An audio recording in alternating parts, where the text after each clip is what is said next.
Namaskar and welcome to Beyond Shodh Presents My Startup Story, where we dive into the inspiring journeys and experiences of founders and visionaries of the STEM entrepreneurship ecosystem. Today, we are delighted to welcome Dr. Anand Deshpande. He is a distinguished technologist, visionary entrepreneur, and esteemed academician. As the founder and chairman of Persistent System, he has led the company to global prominence in software solutions and technology services. As the founder, chairman, and managing director of Persistent Systems, he has steered the company from its humble beginnings in 1990 to its current status as a publicly traded global enterprise with over 23,000 employees across 18 countries. Armed with a Bachelor of Technology degree from IIT Kharagpur and advanced degrees in computer science from Indiana University, he began his career at Hewlett-Packard Laboratories in Palo Alto, California. However, his entrepreneurial spirit soon led him to found Persistent Systems, where he has been the driving force behind the company's remarkable growth and transformation. His prowess in anticipating client needs and bringing innovative perspectives has been recognized with prestigious accolades, including the Entrepreneur of the Year award in the services category in 2020. Beyond his business achievements, Anand is deeply committed to making a broader impact on society. He is a founding trustee of the Persistent Foundation, which focuses on creating self-employment opportunities at scale through initiatives like the DeAsra Foundation. His inspiring journey and commitment to excellence make him a true luminary in the technology industry. So if you are a budding entrepreneur or just a curious mind, you are in here for a treat. So let's welcome Dr. Deshpande to Beyond Shodh. Welcome to Beyond Shodh, sir, and thank you so much for providing this opportunity. Sure, my pleasure, Sonia. Thank you for inviting me. It's a pleasure to talk to you and to the budding entrepreneurs. Thank you so much, sir. So, sir, we are very curious to know about your journey, and could you recount your formative experiences of your early life and explain what sparked your interest in technology and entrepreneurship, and how you have interested and founded Persistent? Okay, so just to put a little context, my parents, my father, he is an electrical engineer, and he used to work at Bharat Heavy Electricals in BHEL in Bhopal. And we all grew up in the Bhopal township. So the township at that point had a large number of employees of BHEL living together. And most of the employees of BHEL were engineers, either electrical, mechanical, whatever. So it was a very engineer-dominated community. Yes. And lots of us students who were growing up, obviously we were all kids of professionals, so that was pretty intense. And academics was very critical and important. And of course, science was the main theme because of the engineering background that we all had at home. So I was a good student in school, and I did my schooling from Bhopal, from Campion School, finished in 1979. And I went into IIT Kharagpur in 1979. So I completed from Kharagpur in 1984 in computer science. And at that point, computer science was very new. Yes. Our department was, my batch was the third batch of computer science graduates from any IIT in India. And of course, from Kharagpur as well. And we were very early in the system in that sense. And people were not sure what could happen with computing. Jobs were not necessary. That people didn't necessarily recruit computer science engineers because they didn't know what they were, and they didn't know about the existence of computer science engineers. So anyway, at that point also, I was fairly enterprising while I was in Bloomington, in IIT. I was quite active with the local community, local student groups, various sports events and all of that. And I was quite enterprising. So I had always this feeling that, I could do my own thing. It was more a thought more than a reality. And family-wise also, we were not necessarily from a business family, but mostly professionals. And we were looking at, computing can be a good profession to start your own business. Was something in the back of my mind. And then in 84, pretty much everybody from our class, a large number of students from our class, we all went to the US. It was quite, meaning we all got scholarships, and everyone felt like it would be a good opportunity to go spend time in the US, learn something new, and especially if it was not going to cost you a whole lot, that just made a lot of sense. So I went to the US. I went to Indiana University in Bloomington, Indiana, and did a PhD in computer science. So during my PhD, I was working mainly in the database areas. And data was something I always was very fascinated by. And I found that this was a good area to pursue my PhD. I had an advisor who was fairly young. He had started at Bloomington about a year and a half before me, or rather after around the same time. And then he was quite enthusiastic. I was his first PhD student, and I was fairly interested in what I was doing, but I could also see there were opportunities of the kind of work I was doing in data management could be possible for running a company, though that was not the biggest thing on my mind there. And then in 1989, I graduated from Indiana University, Bloomington, with a PhD in computer science, mainly in the data related areas, as I mentioned. And then I went over to Hewlett-Packard Laboratories, HP. HP as a company still exists now. But when I joined HP was both the founders, Bill Hewlett and David Packard. They were still around, and we could see them walking the corridors once in a while. And HP was a very fun company at that point. It was one of the leading companies in the computing and technology area. And I joined HP Labs, which was the research laboratory in Palo Alto. And Palo Alto is where the Silicon Valley is, and HP was one of the pioneers in the Silicon Valley. So I got a chance to meet a lot of startups, companies, and businesses, and people who are very enthusiastic about technology and other kinds of things like that. And that sparked my imagination about potentially working in startups or working on my own. And then I want to recount another story for you. In 1990, sort of when I was about 6 months into my job, about 8 months maybe, and Mr. N. Vittal, who was the Secretary, Department of Electronics in the government of India in 1990, he was visiting the Bay Area. He came over and he did a talk at one of the professional associations out there, encouraging Indians to come back to India. And I was very intrigued by that whole idea. And I had always thought that I should come back. And this all just seemed to make sense. I said, okay, I have little to lose right now. I'm still in my career, so I can take this risk. And I decided to go back to India in 1990 after completing about 18 months at HP Labs, which was a very wonderful experience for me. I got to make a lot of good friends. I got to see the Bay Area. I got to see and feel how professionals work, how companies behave, how startups work, and all kinds of nice things like that. It was a very nice experience. I would not change it for anything. And then after completing my term there, I came over and started Persistent in 1990, and I moved back to Pune, and I've been in Pune since. Great, sir. So, sir, how do you see that in whole of your journey from inception to seeing the highs of persistence? How do you see your family support and your background shaped you as a successful entrepreneur? Right.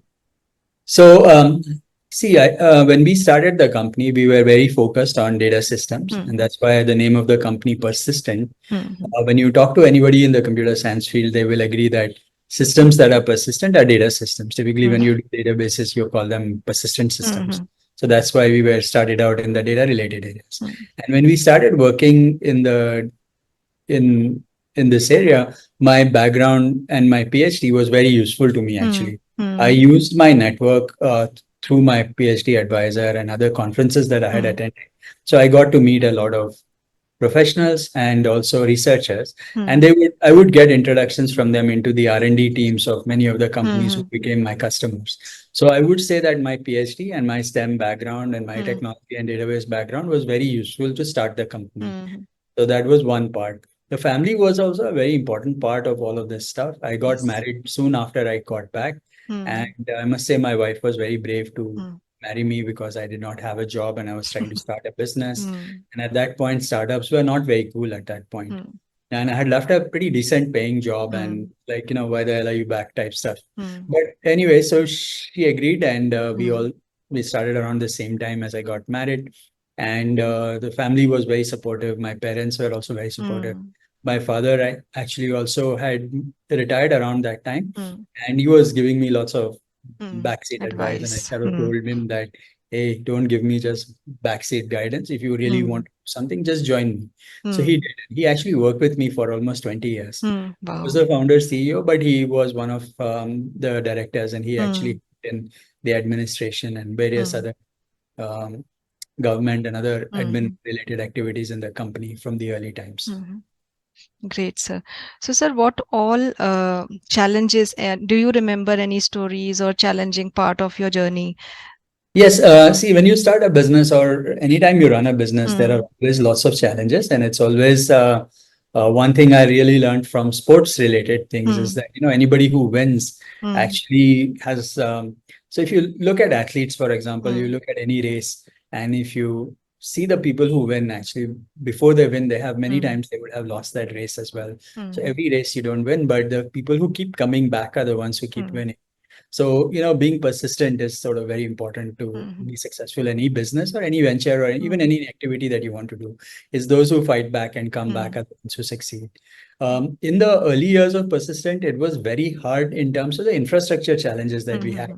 So some of the challenges we would have would be that, communication was very complicated. As people may not realize this, but getting a phone would take a long time. It took about 6 to 8 months to get a phone. And even when we got a phone, it was very expensive tariffs wise to make calls anywhere, especially in the US.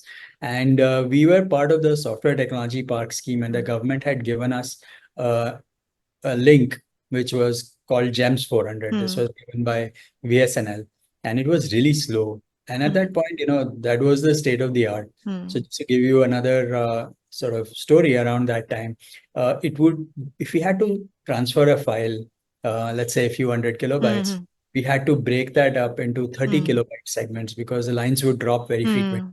So we had identified that a 30 kilobyte chunk is pretty safe to send.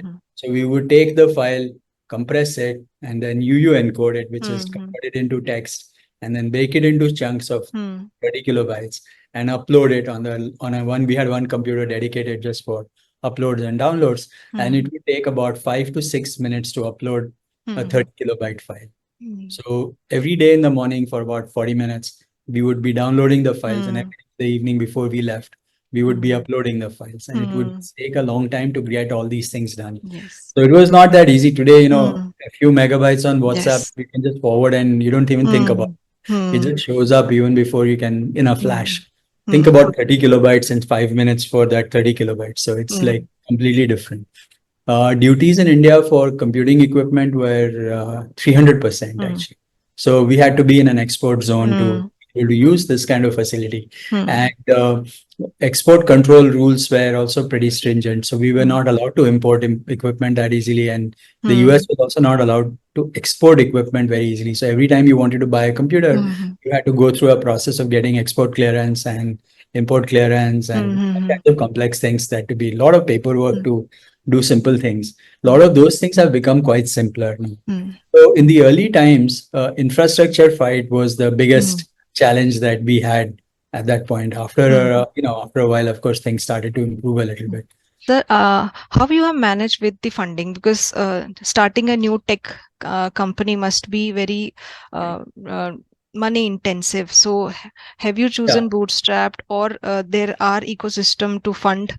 Those are possible now, but when I was starting the business, VCs and all were not really investing in the software business. Software business was very new. Nobody really believed in it. So a couple of things we did. One is to borrow from friends and family. Second was to get bank loans. So we started out with a debt. So we started with the bank loans. And the third thing was that was able to convince customers to pay me a little bit in advance and on time. So we were able to get money in foreign exchange from our customers in advance of starting the project. So that really helped in both creating credibility with the bank that, we have a customer, actually the customer is willing to pay in advance. So they believe in us. So that was very useful to get collateral, very limited collateral loans from the bank. And that was important because otherwise we would not have survived. And part of the reason why we started slow and we grew slowly was because, the money was limited and, we had to manage with the funds and it was completely bootstrapped. Today, of course, there are VCs and other ways to invest, to get money from different sources. But at that point, there were no such opportunities.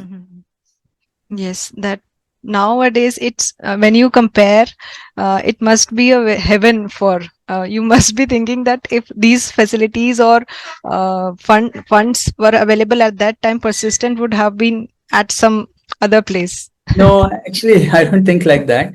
See, what happens is that every company, it has to have that little जैसे बोलते हैं ना, अचार बनाने में जो time लगता है वो टाइम वैसे भी लगता है. So you can't just you know मतलब मुरब्बा बनाना है, उसको थोड़ा टाइम देना ही पड़ेगा. तो इस तरह से है. So it's not like that. So early days were different, but we learned a lot. Was starting a business without enough background, but the company was small enough. We could take some chances. We could take some risks. The company was getting money from customers, and we could handle the hurdles much more easily. If we had a much larger company at that point, or if we were funded by VCs, then we would have been driven to take actions which may not have been appropriate for us. So, for example, we focused a lot on building technology related projects. Some of the projects we were doing were actually very cutting edge, and we chose not to focus on the two common themes that were happening in the software industry at that time. One was Y2K, and the second one was body shopping, so sending people to the US to work as individuals. So we actually avoided both of those things, and we really focused on very cool data centric projects, mainly relating to query processing, query optimization of data systems. And we could get good quality work because of that. That really helped in attracting best of talent, and it was very useful to work that out. But of course, that was the early years. The company has grown quite a bit now. We are about 23,000 people. We are now in 18 countries. Yeah, we did $1 billion 2 years back. Last year, we did about 2.18 billion. So roughly 1.2 billion, 300,000 per quarter. This quarter also, this year also, we should cross 10,000 crores in terms of revenue. And we've been listed in the market now for the last 14 years. We listed in 2010, and the company's market cap is nearly 60,000 crores, right? So, it has been a good run overall. Yes. Great achievement, sir. So, sir, as we all know that every successful venture needs a good team. And so how do you maintain a work culture that is, as closed as a family and then competitive, that is required to make it a good company? What work culture, work ethics do you followed? So I think the team is a very important part of every business, especially in a software business. We are dependent on the people who work on the company. And in a sense, our assets are the team. And every day when people walk home, actually, people are going away. And as long as people are motivated, only then you can get good work done. So managing the team is the most important thing. And what I tell people at large, if you want to manage team, is that there are four things I tell people about team. And I'm going to use the acronym TEM to sort of explain what these are. So one is that every good team needs a mission. If you have a mission as to what exactly are you doing, and everybody who's in the project believes in that mission, then you get good quality success. And this is true for any project, any activity. When people go to work, they go to a work for a mission. So, for example, if you look at in the government also, we have had Chandrayaan as a mission, right? So if Chandrayaan is the mission, even those people who are doing menial work and labor within that thing believe that they're doing it because they want to put a man on the moon, or they want to send a mission to the moon, or whatever else, right? So a lot of these things require a mission. So mission is very critical. So that is the M form that I'm going to say. And the next one is that I'm talking about AA, right? So you need to have alignment within the team. What this means is that when you have a cricket team, for example, you need people who have different roles that they are playing. So you need a wicket keeper, you need some fast bowlers, you need some spinners, you need some batsmen. One has a job to play, but the team needs to be fully aligned with each other. And everyone should know what their role is, in a sense, because if they know their role, then they are able to perform to their role, because otherwise it's very confusing. And everyone who comes to work likes to feel like, they are in control of their own destiny. They know what their job is or their role is, and how they contribute to the big team and the mission that they're going on. That alignment is the key to the A that I refer to. The third is the E, which I'm saying, which I call as empowerment. You need to empower the team to feel and take decisions on their own. You don't want everything to be go to the boss, ask this, ask that. Everyone should feel like, okay, I have a mission. I know I'm aligned. I know what my role is, and I'm empowered to do my job. So that's the third one. And finally, you have the T from the trust. So unless you trust your people to do the right things, you will not get good quality output from everyone. So, you must trust your employees to do the right things, and you must trust them, because, that's why they have on the team. the team works well when everyone can trust the people to do their jobs, right? You don't want to second guess everyone and keep looking behind ki arey hua nahi hua ye hua. Yes, sir. Everyone should feel like, okay, what is going on? We just saw the World Cup last week. Yes, yes. Very exciting to see Yes, this. very Then you saw exciting. the teams play all the way through. And if you look at this, you'll see that, they had a mission, which was to win the World Cup. They were aligned. There was alignment in their team. Every player knew their Yes. role, what exactly they were trying to do, what is their objective, who's supposed to bat, who's supposed to bowl. They were empowered to take decisions. When should I go after the ball? When should I not slow down? Kaisa karna hai? They were not being told every ball ki aaj aisa ball dalo, waisa dalo. If you saw Yes, sir. Bumrah and all these guys, they were fully empowered. And Rohit Sharma also mentioned this a few times that, I allowed the team to do what they know what they're supposed to do, and they did their job, Yes, right? sir. And finally, everyone was being trusted. Ki, theek hai. It's a process. You are going to follow the process. But if sometimes for some reason today's innings didn't go through, I still trust that you can do Yes. the job next time, right? So that is really how teams are built. And I think easy way to remember is to remember TEAM and then work it backwards, and mission, empowerment, alignment, and trust. Great advice, sir, and very appropriately explained. Thank you so much for this explanation. So, sir, you have a global experience. You have seen India as evolving till now, as we are having now startup boom in India, and you have observed the ecosystems globally. So, what improvements are Indian ecosystem needed to compete with the global giants? Correct. So I know I've been part of various ecosystems. I like the way the US, especially the Bay Area, is. They have a very intense feeling and the belief that Yes. everyone wants to start businesses. Startups are like the happening thing. So there are a few things that I've observed that I think make a lot of sense. So one is, of course, the camaraderie and the network. You can pretty much walk into many senior entrepreneurs and ask them for advice and guidance, and you will be able to get help. There are many companies who are sort of ahead of you. There's so many companies going on, so you can always see what has succeeded, what has failed, and there is a good ecosystem of people who will be there to help each other in this whole ecosystem. So that really helps. So that is one thing that I ask, and ask them for advice and guidance, and you will be able to get found to be very unique. The second thing that you will find, especially in the US, is that if your company fails, okay, there are no, meaning, of course, you feel bad that your company is getting shut down, but it is not that you will not get another chance. So just because a company failed doesn't mean that you are bad or whatever else. There could be circumstances that didn't work out or you found to be very unique. That didn't do something. You have to learn from what didn't work out, and you should be able to go back and start another one. Yes, sir. So that acceptance of companies that have failed or projects that have failed, while there are some consequences, it's not considered a taboo. So it's a big thing. So people don't get too hung up about trying to hold a company for too long. If the company is not working out, people are quite okay about shutting it down and starting again. Okay, so that's a big thing that I found in the US that I find very difficult in India. A lot of times people are holding on to companies which are not going to go anywhere, but they're very hesitant to shut down because of the taboo that we have for shutting companies.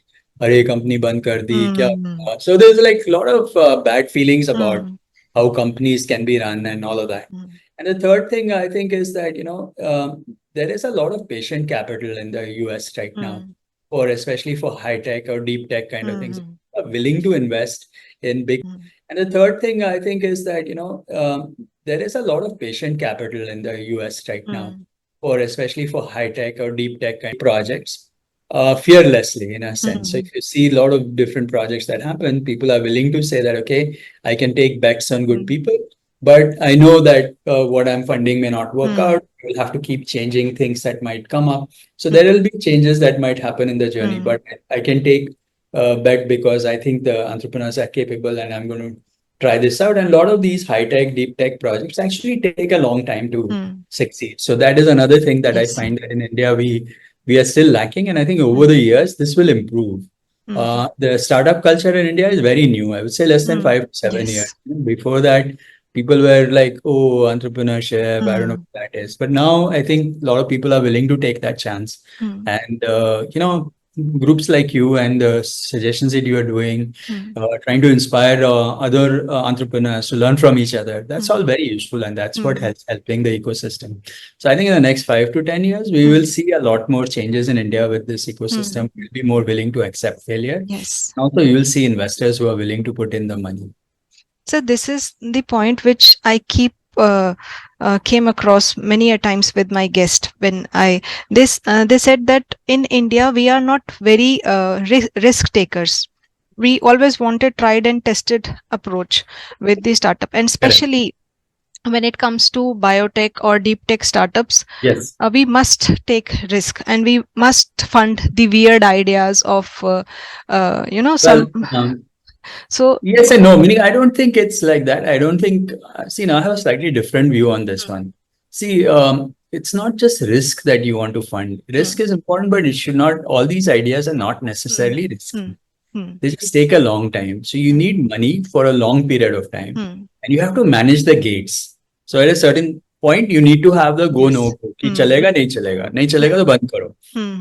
But the willingness to understand that this process is going to take 6, 7, 10, 8, 10 years. Every year you might have to evaluate and figure out. And the partnership that is needed between the investors, the entrepreneurs, and the whole ecosystem that needs to be built out. This has many steps involved in this. So one is that entrepreneurs need to have an understanding and humility about what exactly they are trying to build.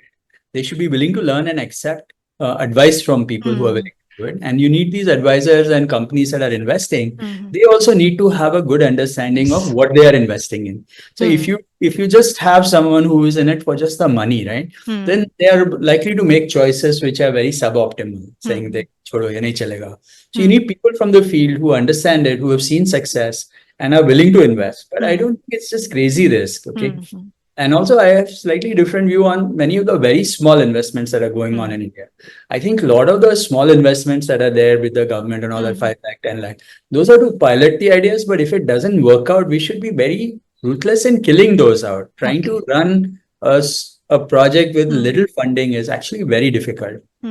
Unless you have the right entrepreneur, right team, and a right idea, you should not go for the big one. And you should shut companies down. We have done very bad job of, we are too focused on starting companies. We are not that clean about, okay, it's not going to work out, let's shut it down. So if you have fewer of them that go to the second round, then the chances of those that succeed will improve. Definitely, sir.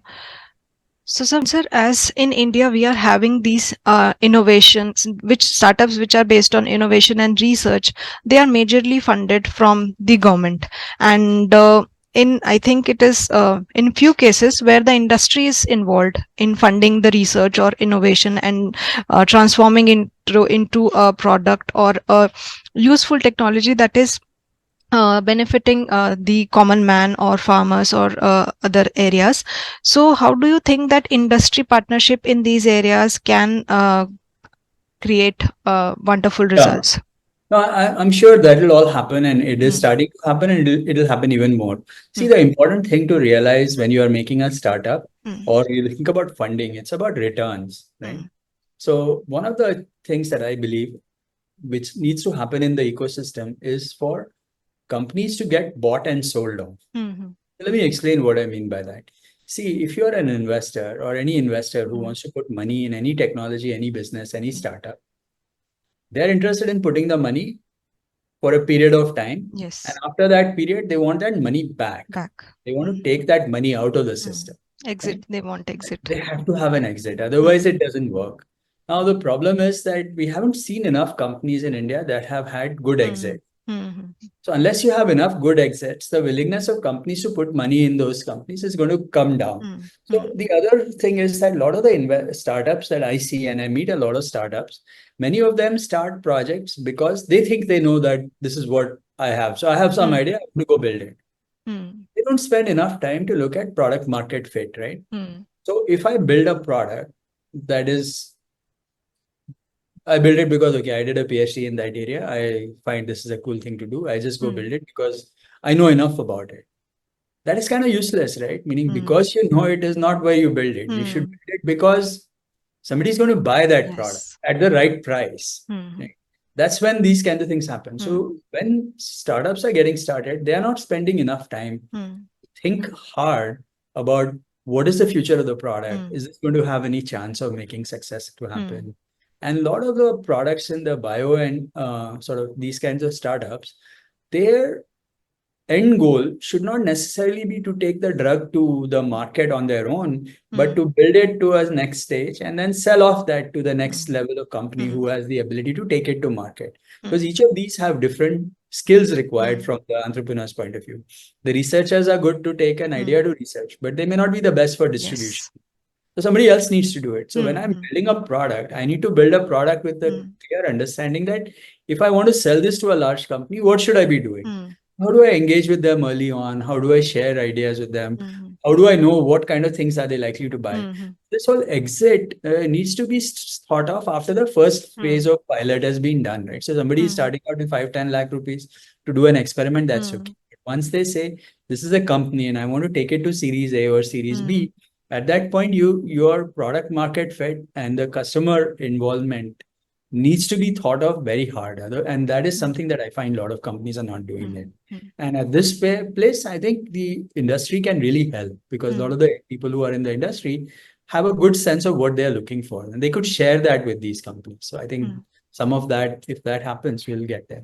And again, all of these things take time. You need best way to explain to someone is through example. So when you have some Indian company which has a good target and they get sold to some next level larger company for a big amount of money, and everybody believes that अरे ये हो सकता है तो मेरा भी हो जाए. So that's how these things happen. This happened in the IT industry also.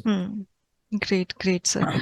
So, sir, now what different roles and areas you are interested in?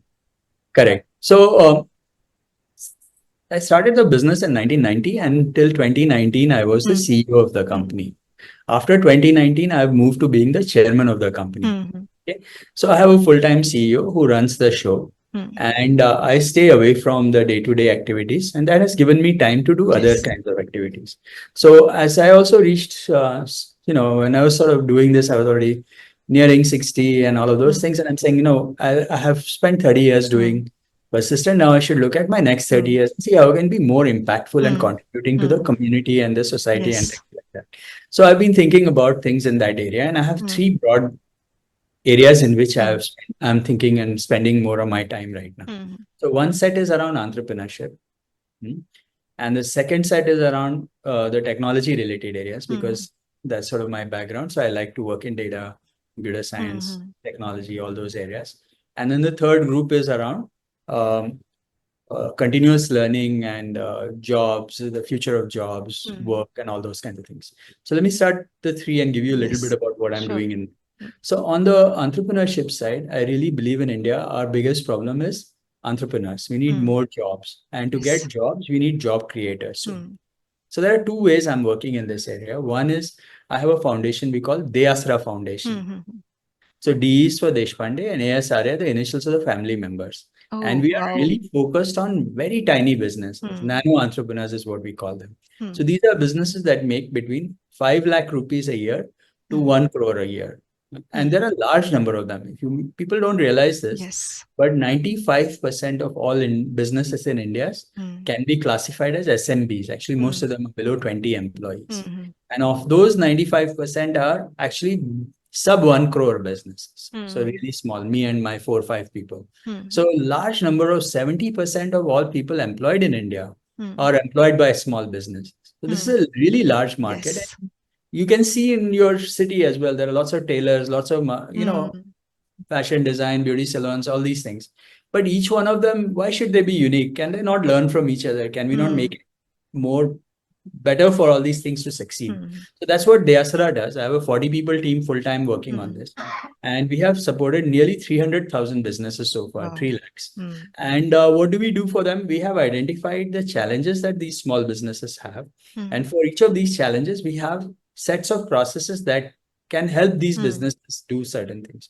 So if you're a fashion business and you find that you want to be online, then what do I do? So we'll give you the methods to how to get online. How do you put yourselves on Instagram? How do you make money online? Do you want to do ONDC? Do you want to put it on Amazon. You women, then you can do Amazon Saheli. So there are lots of different kinds of things that are possible. So we help small businesses get on depending on what their needs. So that's one program I run. It's called DeAsra Foundation. The So, second sir, one we run. Yeah, one go ahead. question. So, if somebody wants to, connect to Yes. this foundation, how they can? Yeah, so they should go to www.deasra, DEASRA.in. And we have a website which has all these details. And, there are phone numbers, WhatsApp groups and all that in that. And also, we have a magazine that we run and journal newsletter in a sense, plus magazine. It's called Yashasvi Udyojak. So it started off in Marathi because we thought, it's important to get to the vernacular languages rather than just keep it English. Yes, yes. And then now we have translations in Hindi, English, and other languages. Hmm. So that's how we are engaging with a lot of things. And we also have partners with many organizations. For example, there's something called Swavlambi Bharat Abhiyan.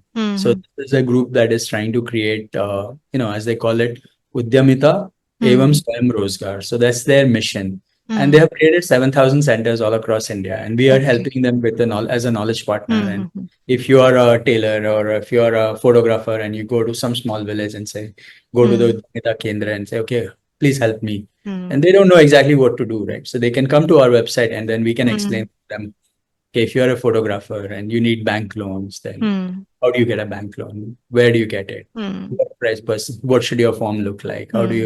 What processes you need? What documentation? So all that stuff we help with that kind of stuff. So that's what we do in DeAsra Foundation. The other program that I run is called Second Orbit. And this is interesting. What happens is that businesses growth is a sequence of S curves. You do certain things, you see growth, and you flatten out. The transition from the first S to the second S, which we call first orbit to the second orbit, requires the founder to reorient them. It's very hard for founders to grow. So you see in general in the SMB market also, there are lots of companies which are below 10 to 20 crores. 20 crores se niche, both companies milengi.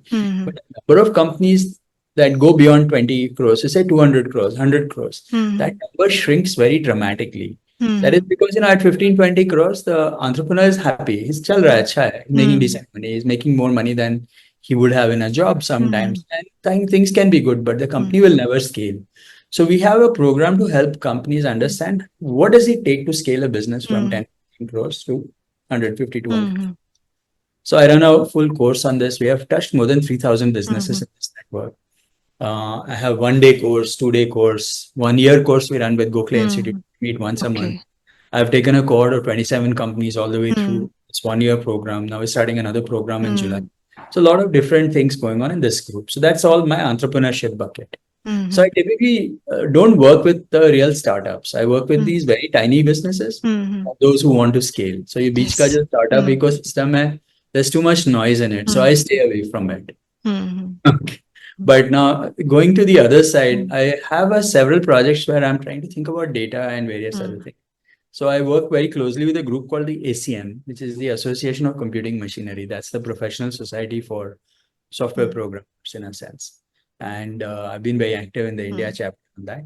I also am very active in something called the India Cancer Genome Atlas, ICGA Foundation. So if you can go to icga.in, you should be able to see it. So the premise here is that if in India, if you go to a cancer surgeon, doctor, whatever, for cancer treatment, you will find that the treatment is very similar to what you get in the US.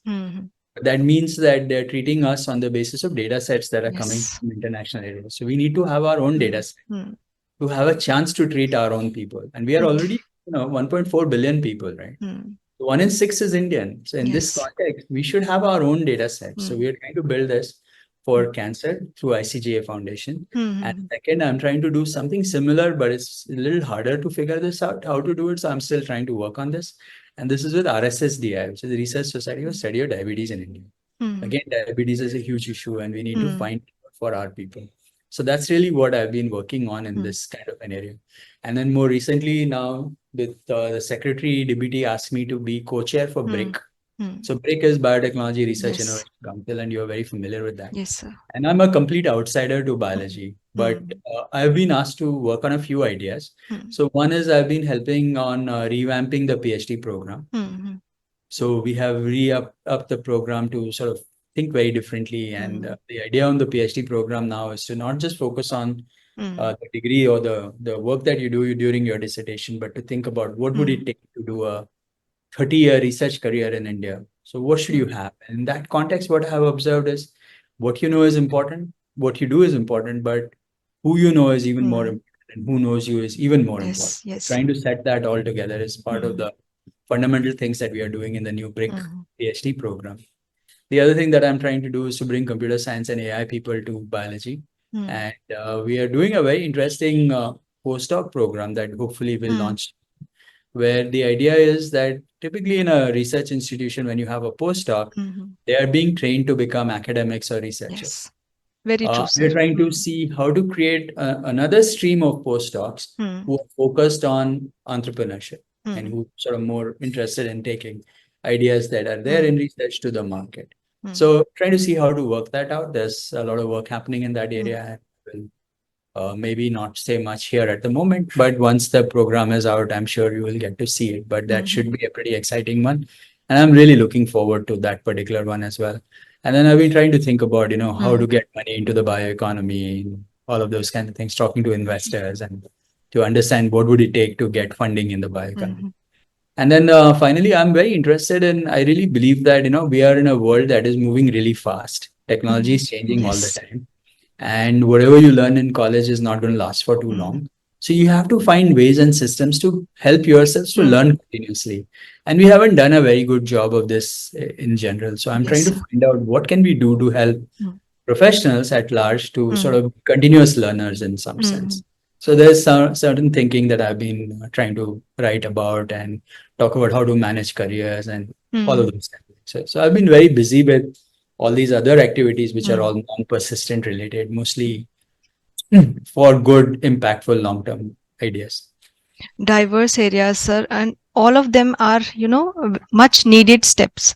So thank you so much for your contribution, which you are doing with these areas. And the last one interests me, the postdoc program, and I'm eagerly waiting what new initiative will be there in this area.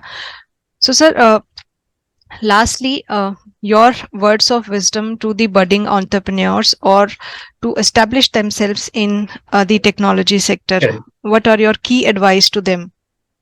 So, I believe that entrepreneurship is very important and everyone should, meaning you should not hesitate too much. There is enough of an ecosystem now, and entrepreneurship can be very rewarding.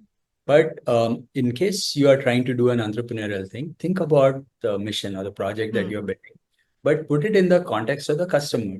So think customer first and then build the product to meet that requirement, or at least spend enough energy to build out the product market fit.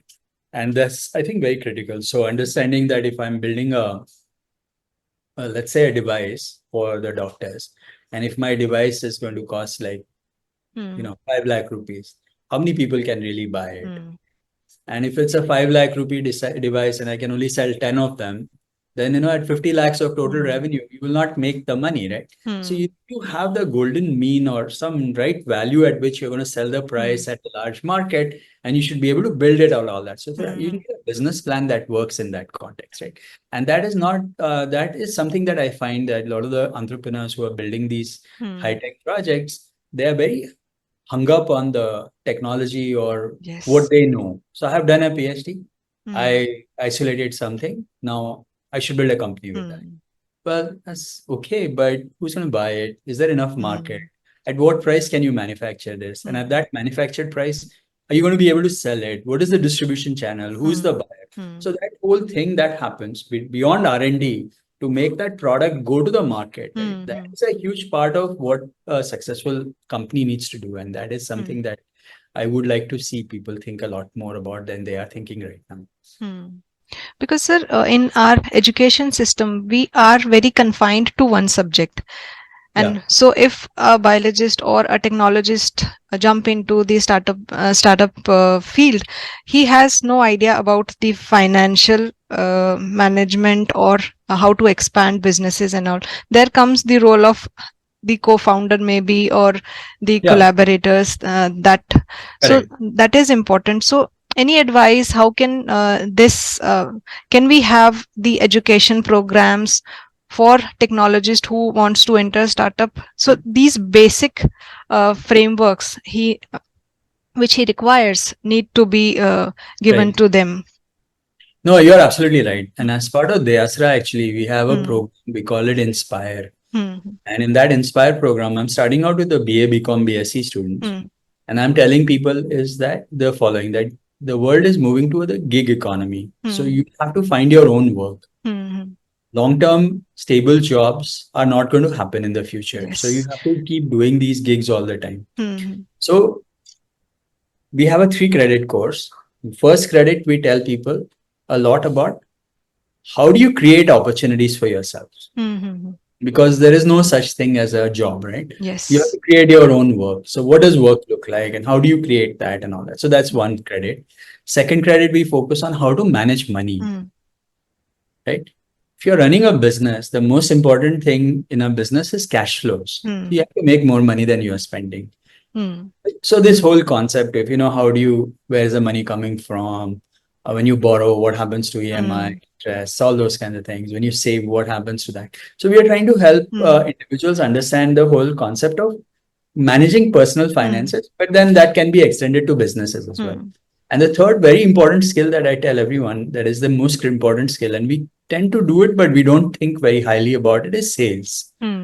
Unless you sell, you will not get your next gig. Right? Meaning if you finish your gig, the next gig will only happen if you've sold it. So this whole selling is a process and people need to understand how selling needs to happen. And that's another important thing that I find we need scientists to also believe that selling skills are very critical. So that's really what we are, this whole 3 credit Inspire program that we are trying. But I think there's a lot that educational institutions should do in terms of helping individuals realize that, whatever course they might be teaching, all the chemistry, molecular biology, whatever else, that is only going to last a certain number of years, because by the time they graduate, new devices, new technologies, new AI will start to happen. And most of these things that you think are going to be critical for your job skills may not be relevant in that time, something you might have. So you need to be able to learn as it comes along. And you have to have the basic survival skills of selling and managing money and all of these kind of things. So we need to think a little differently as far as getting our people to be street smart rather than just being bookish in terms of their academics.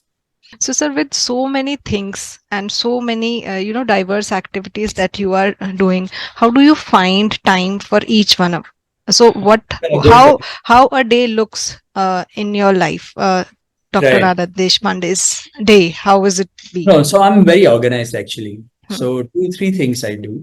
I have a list of things I'm working on. I have some projects which are longer term, which anytime I have nothing else going on, I'm working on them.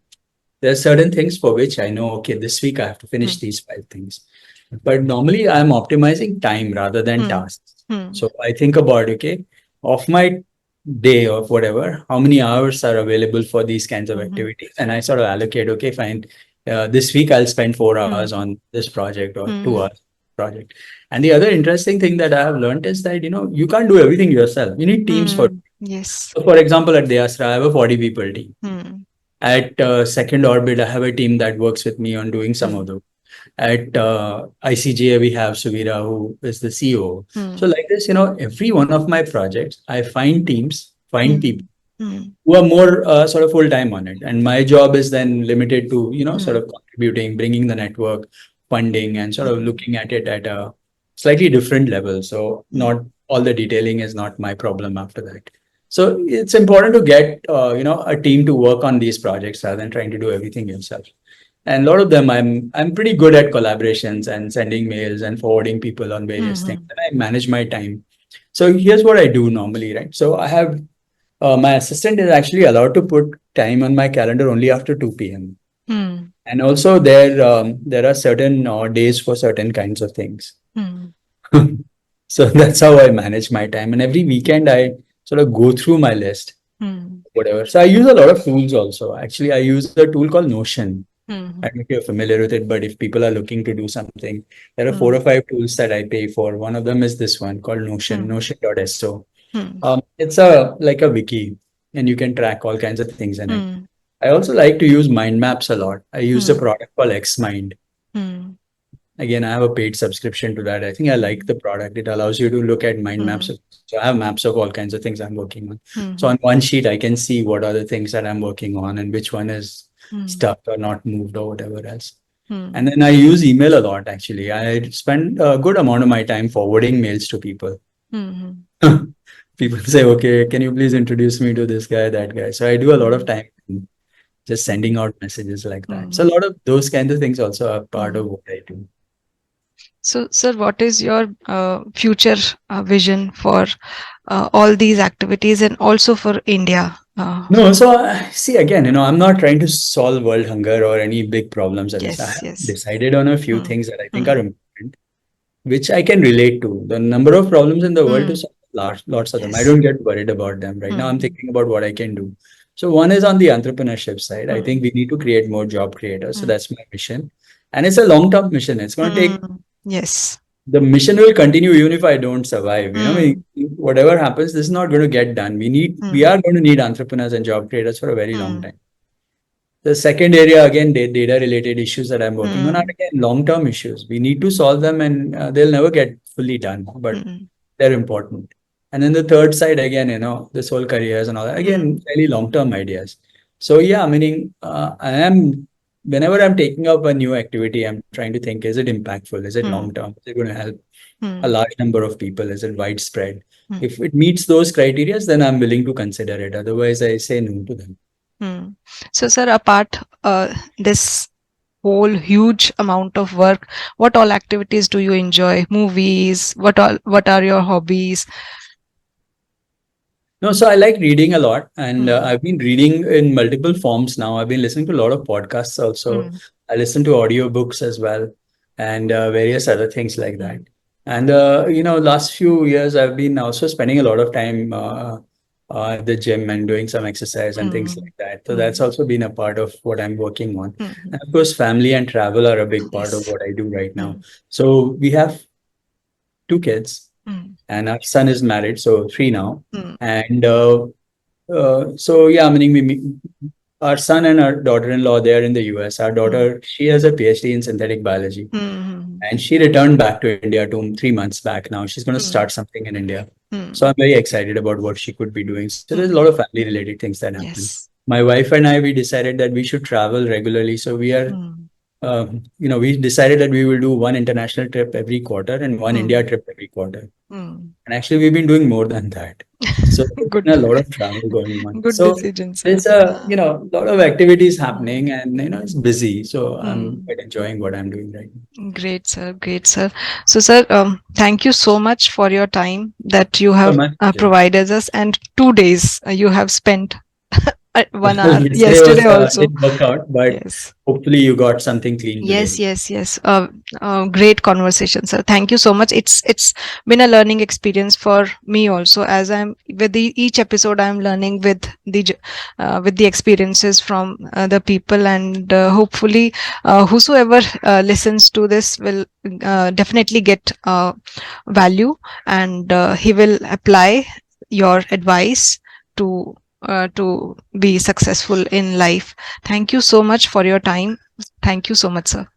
Thank you very much, and wish you all the very best. Thank you so much, sir.